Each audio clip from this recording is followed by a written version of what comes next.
delighted today to talk to Samuel George, another brilliant young professional from whom we can learn a lot.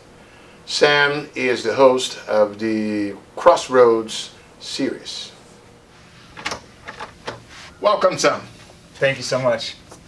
You had a solid background in economics with graduate studies in a fantastic university. Start working for the Bertelsmann Foundation, and then you decided to develop this series using multimedia talent, going to the countries and interviewing people and making up the storyline about the crossroads faced by each one of them. And it's quite interesting. He has done this with Cuba, Argentina, Colombia, Brazil, and now he's finishing one on Turkey. So where did that come from? Well, first of all, I just want to say what a pleasure it is to be here, and on behalf of all the young economists that you work with and advise, how thankful we are that somebody of your position comes around and talks to us and gives us career advice and gives us opportunities such as this. So thank you for being a mentor to so many young professionals in this city.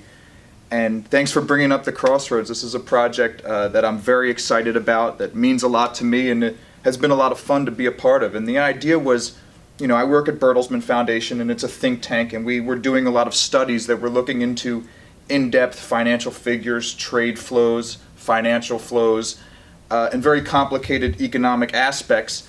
But we felt like it wasn't really an inclusive conversation, and we weren't really reaching the full audience that we wanted to reach. Our feeling was this can't be a conversation that's just being had with economists, that we need to talk about these trends with everybody, and we need to make a product that's going to be enjoyable for people who aren't economists to read. My feeling was always that the broader world is such a beautiful and exciting place that I wanted to show those images. I wanted to take people where I was going and show them the conversations I was having, but then not just talk to the experts.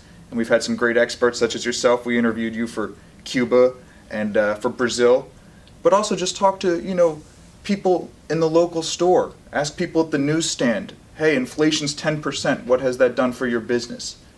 Ask a cabbie, what does the peace process mean for you in Colombia?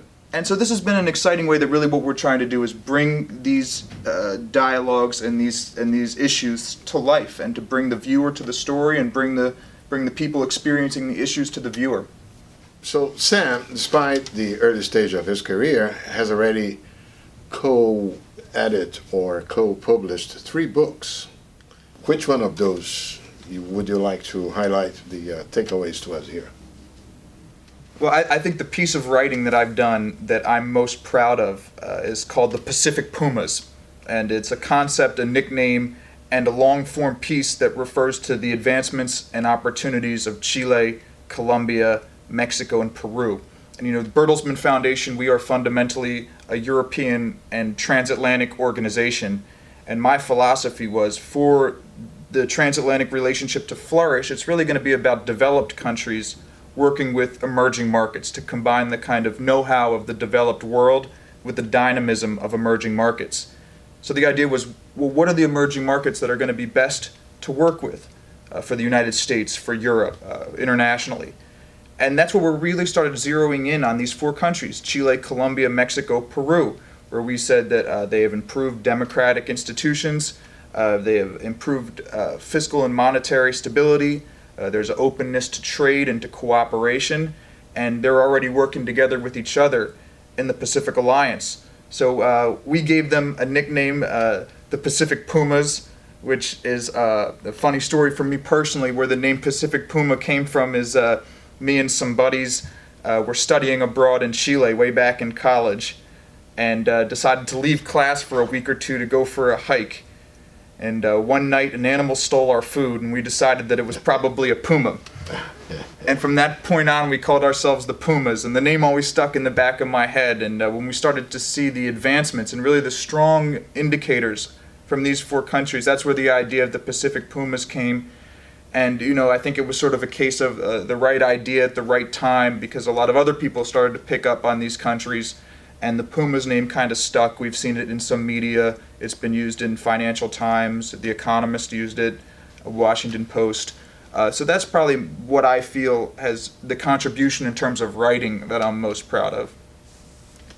Sam's experience trying to use several types of media in conveying the message, his search for outreaching, traveling to countries, to making up new material by dealing with the people, is a very good template for you, young professional, as well, as a way to learn and to develop your skills. And that's part of the reasons why Sam, at the early stage of his career, can already claim to be a success.